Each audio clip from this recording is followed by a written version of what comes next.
देख लो, देखने की तो कोई बात ही नहीं है, क्योंकि देखना तो उनको है जिनको नहीं पता है। जब आपको मालूम है कि जब इतने साल मोदी जी ने गुजरात को संभाला तभी उनको आज हमारे देश का प्रधानमंत्री चुना गया, तो जायज सी बात है कि गुजरात में मोदी के अलावा कोई नहीं है।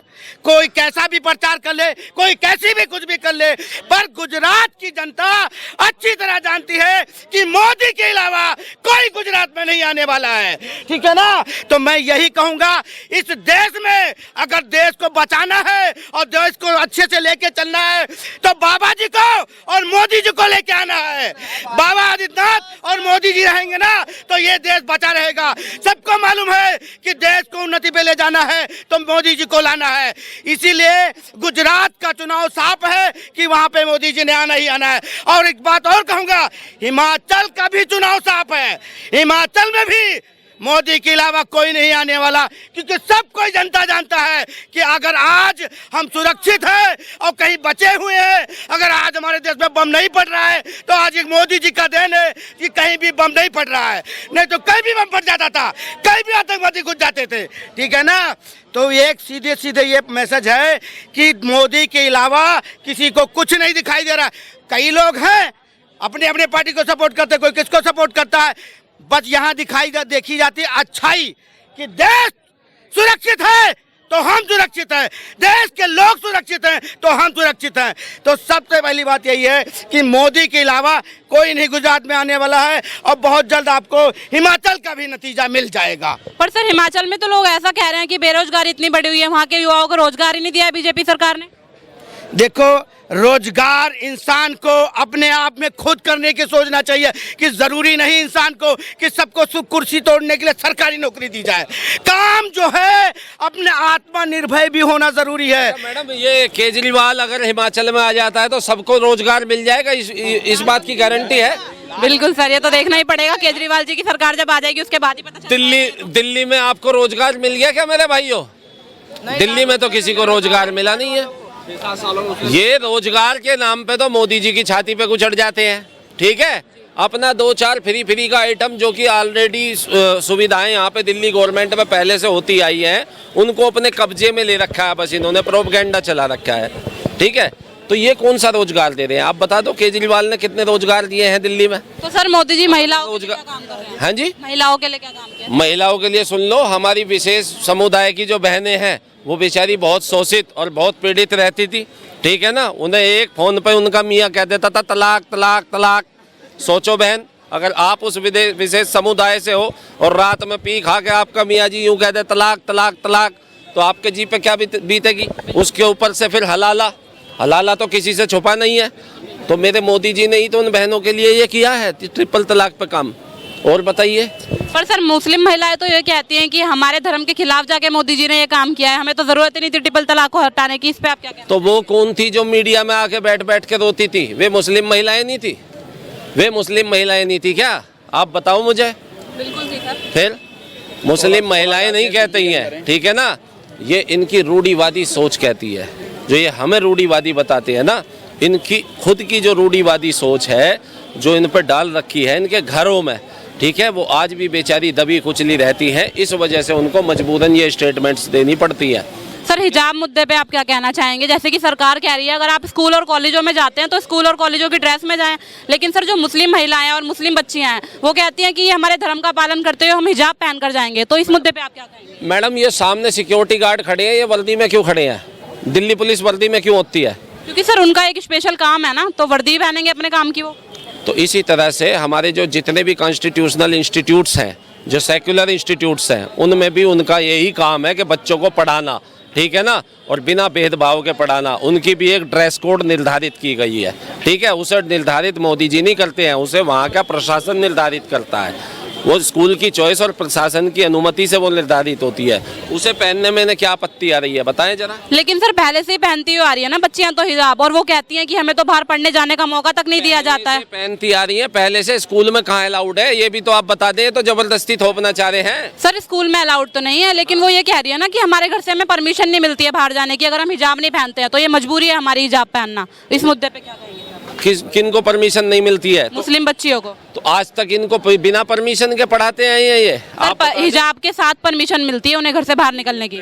ये सब कहने का इनका बात है, रिलीजियस प्रैक्टिस ये है नहीं। अगर आप इसके इतिहास पे अगर आप इसके देखो, उनके खैर उसकी आसमानी किताब में क्या क्या लिखा है ये तो हमें भी नहीं पता, वे बेचारे ज़्यादा जानते हैं। 6666 इनकी आयतें हैं, गिनते रहो पढ़ते रहो क्या क्या लिखा है। हम इसका इतिहास आपको बता दें तो मेसोपोटामिया की सुमेरु सभ्यता आप पढ़ लें, ठीक है ना।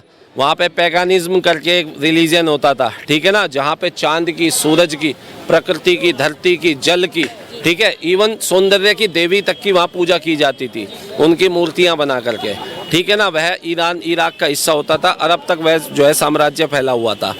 वहीं से ही ये हिजाब नहीं था, यह एक उनका स्कार्फ होता था।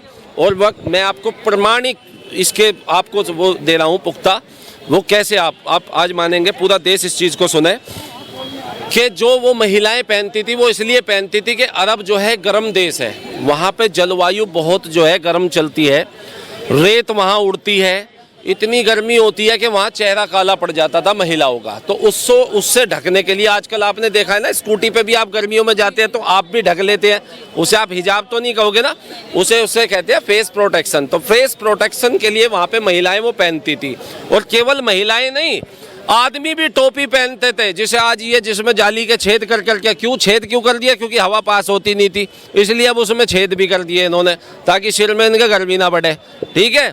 फिर ये मूछ भी नहीं रखते थे। मूछ क्यों नहीं रखते थे? क्योंकि इनके धूल के कण आकर के इनके जो है दूध चाय या कुछ भी ये पीते थे, उसमें वो इनके जो है अपना फंस जाते थे। खाने पीने के समय में मूछ जब होती थी तो रेत के कण आकर के उसमें फंस जाते थे, इसलिए वहाँ पे मूछ नहीं रखी जाती थी। ये प्रमाणिक बातें हैं वहाँ की। वरना हिजाब यूँ बता दो, ईसाई मिशनरी जो महिलाएं होती हैं वो भी तो हिजाब जैसी ड्रेस पहन के घूमती हैं, वो भी तो वही ड्रेस पहन के घूमती है ना, उनका भी वही ड्रेस होता है।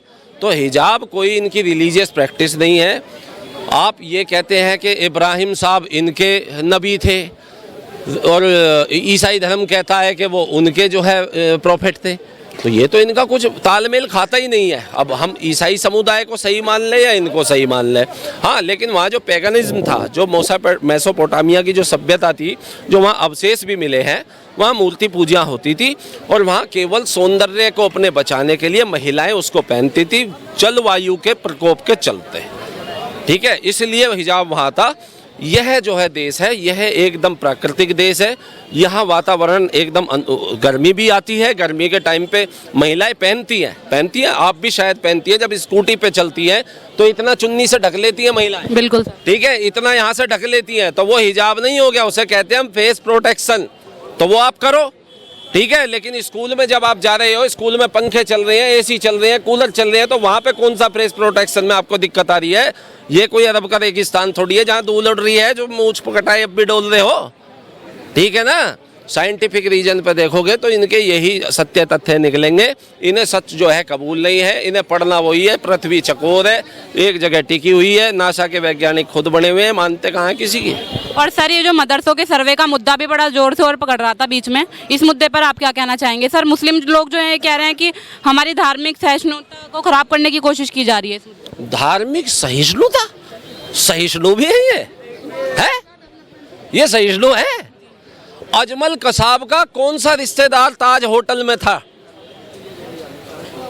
कसाब का कौन सा दुश्मन ताज होटल में आके ठहरा हुआ था जो उस सहिष्णु शांति दूत ने आकर के यहाँ पे मारकाट मचा दी है, नरसंहार कर दिया लोगों का?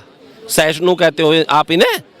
है अफजल गुरु का कौन सा यहाँ पे पार्लियामेंट में नेता उसकी जो है भैंस खोल के ले गया था, जो वहाँ पे अटैक कर दिया? सहिष्णु है ये? कश्मीरी पंडितों ने, ये मेरे भाई साहब कश्मीर से हैं, ये खुद बता देंगे कितने सहिष्णु ये होते हैं। ये सहिष्णु दिख रहे हैं? तो सर क्या एक पुरानी बात है, इनका सहिष्णुपना अभी ताजा ताजा आप देख लो। वो अकबरुद्दीन ओवैसी का बयान, खामखा उड़ता तीर आ बैल मुझे मार, मैं 15 करोड़ तुम 100 करोड़ 15 मिनट। अरे क्या मतलब बनता है इन बातों का? ये सहिष्णु लोग हैं ये। तो सर आप आतंकवाद की बात कर रहे हैं कि इसकी वजह से मदरसों का सर्वे करवाना ठीक है जहाँ पर बच्चे पढ़ते हैं? स्कूलों के सर्वे नहीं होते? स्कूलों के सर्वे नहीं होते क्या? डीएम स्कूलों के सर्वे करता है, बेसिक शिक्षा अधिकारी स्कूलों के सर्वे करता है। तो मदरसे कौन सा कहीं थाईलैंड में थोड़ी बने हुए हैं? वो भी भारत की टेरिटरी में बने हुए हैं, सर्वे होंगे, बिल्कुल होंगे। उनमें देखा जाएगा क्या पढ़ाया जा रहा है। जब मदरसे में पढ़े हुए बच्चों को ये नहीं पता कि देश का प्रधानमंत्री कौन है, देश का राष्ट्रपति कौन है, उनको ए पे अनार नहीं पढ़ाया जा रहा, ए फॉर अलगाववाद पढ़ाया जा रहा है उन्हें, तो उनके अगर सर्वे हो रहे हैं तो होने, तो उसमें आपको आपत्ति क्या है? ठीक है ना। रही बात मदरसे से निकले हुए बच्चे, आप ये बताएं, जब वहाँ साइंस नहीं पढ़ाई जाएगी, वहाँ मैथ नहीं पढ़ाई जाएगी, वहाँ अंग्रेजी नहीं पढ़ाई जाएगी, हिंदी नहीं पढ़ाई जाएगी, और कोई वहाँ पे टेक्निकल कोर्स नहीं कराया जा रहा कि मोबाइल लैपटॉप की रिपेयरिंग ही सिखा दे, आदमी बाहर आके थक हार के एक पंचर की दुकान खोल के बैठता है बस। सर लेकिन वो लोग तो कह रहे हैं ना कि हम और सब्जेक्ट पे पढ़ा रहे हैं अपने बच्चों को, ये तो हमें बदनाम करने की कोशिश है सिर्फ। हाँ, एक सब्जेक्ट पर पढ़ाते हैं, वो फास्फोरस और गंधक का यूज कैसे किया जाता है, वो सब्जेक्ट तो बहुत बढ़िया पढ़ाते हैं। एक सवाल करना चाहूँ, कि उसे पेटियों को बांध बांध के जाकर फट जाओ। एक सवाल